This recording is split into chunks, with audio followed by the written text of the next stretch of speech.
好，來鄉親啊，繼續來看美超微電腦公司所生產的高階 AI 伺服器，因為安裝輝達的晶片受到嚴格管制。但是台灣有3個資訊業者涉嫌成立着空殼公司，買這個美超微的伺服器，總價達7億，講要出口到東北亞。但是其實是偷偷運送到中國、香港甲澳門。目前這3個人已經被收押禁見。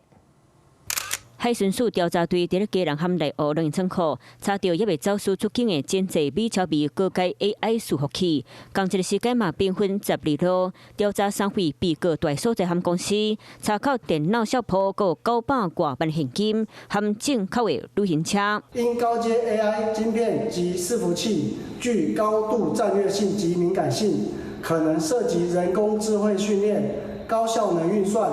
軍民兩用科技及資訊作戰等用途，不法出口恐衍生國安及科技管制風險。被告早就佇咧3年多前就嚴格管制 AI 伺服器禁止出口中國，不過台灣的3位資訊業者涉嫌成立真濟間空殼公司，向美超微公司買安裝輝達高階晶片 AI 伺服器，每一台1400萬，當總買50台，總價7.7億，佮假造文件方式申報出口到東北亞，不過其實是要偷偷運到中國、香港和澳門，加在卻走落來，3位被告卻發現採取羈押禁見。經本署檢察官漏夜複訊後，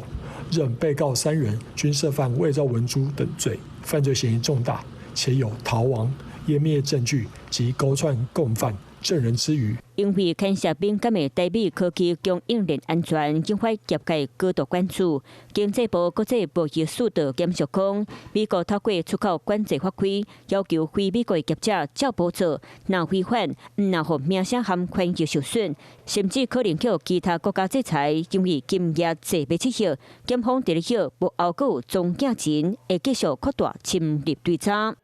Hello， 我是林仙怡。想要搶先掌握最及時的新聞資訊嗎？趕快訂閱、按讚、開啟小鈴鐺，鎖定華視新聞 YouTube 頻道。